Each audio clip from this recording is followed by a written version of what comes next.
Hi student, कैसे हैं? जय हिंद, जय भारत। मैं विकास सर आपका स्वागत करता हूं। बात करते हैं एक नई क्वेश्चन के लिए। उससे पहले आप लाइक और सब्सक्राइब कर दीजिए।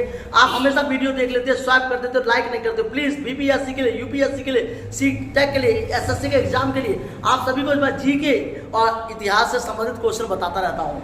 बात करते हैं पंडित रमाबाई के बारे में। आप जानते होंगे आजाद की एक ऐसी महिला जिन्होंने देश को आजाद कराने में किसी प्रकार की हार नहीं मानी थी। जी हाँ, बात करते हैं पंडिता रमाबाई के बारे में। पंडिता रमाबाई कौन थी? जी, एक जानते होंगे एक ऐसी महिला जिन्होंने देश की आजादी के लिए अनेक प्रकार के शरीर से भी, तन से, मन से, धन से बिल्कुल विशेष प्रकार का सहयोग दिया। बात करते हैं पंडिता रमाबाई कौन थी। पंडिता रमाबाई महाराष्ट्र की रहने वाली एक प्रसिद्ध समाज सुधारक जिन्होंने पंडित रमाबाई ने महिलाओं के अधिकारों के लिए लड़ाई लड़ी थी। जी हाँ, महिलाओं के अधिकारों के लिए। जो महिलाओं के अधिकार होते हैं, जैसे कि पहले जानते होंगे आप, भारत में कुप्रथा बहुत ज़्यादा था। भारत में कुप्रथा बहुत ज़्यादा था। समाज शोषण, अत्याचार, बाल विवाह जैसे हालात बहुत ज़्यादा व्यवस्थाएं खराब थी। भारत में पुरुषों पे तो बहुत ज़्यादा अधिकार था, घर का स्वामी पुरुषों को माना जाता था, लेकिन महिलाओं पे आध्यात्मिक शोषण बहुत ज़्यादा किया जाता था। धर्मों के आधार पर देश को चलाया जाता था, शास्त्रों के आधार पर। जानते होंगे भारत में जो भी व्यवस्थाएं चलती थी वो 4 वेदों के आधार पर चलती थी।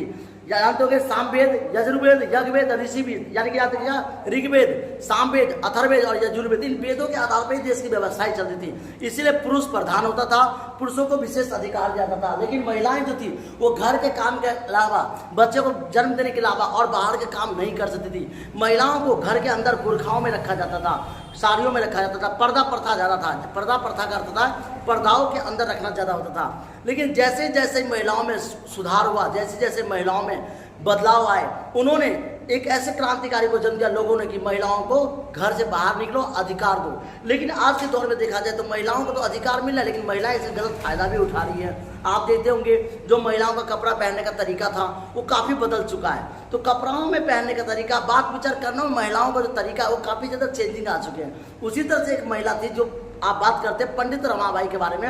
उन्हें शिक्षा देने का अधिकार नहीं था। उनको कोई भी पिताजी कोई भी शिक्षा देने से रोकते थे।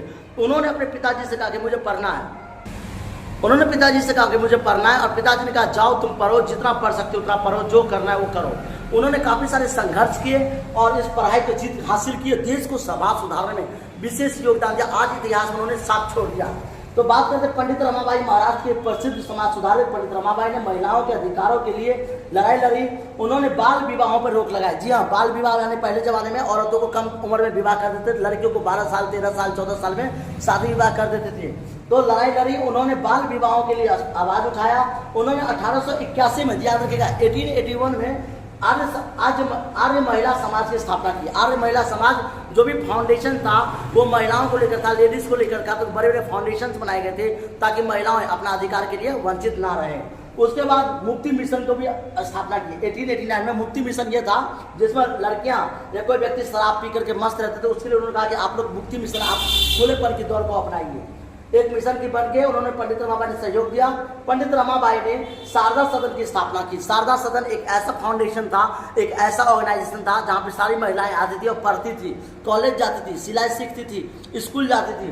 इस तरह से रमाबाई ने शारदा सदन की स्थापना की। याद रखिएगा, पंडित रमाबाई ने शारदा सदन की स्थापना की। विकलांगों और नेत्रहीनों के लिए भी अनेक योगदान दिए। याद रखिएगा, विकलांग जो थे वो विकलांगों के लिए और नेत्रहीन जो अंधे होते उनके लिए भी उन्होंने विशेष सहयोग दिया। दोस्तों, आप क्वेश्चन तो जानते हैं कि ऐसे समाज सुधारक महिलाओं को ये क्या आप कहना चाहते हैं, उनके लिए आप लाइक और कमेंट करें। अभी आप बताइए क्या है ऐसी महिलाओं के लिए आप क्या कहना चाहते हैं कि ऐसे महिला हमारे देश के लिए सही थी या गलत थी? आप बताएं, लाइक करें। जय हिंद, जय भारत। मिलते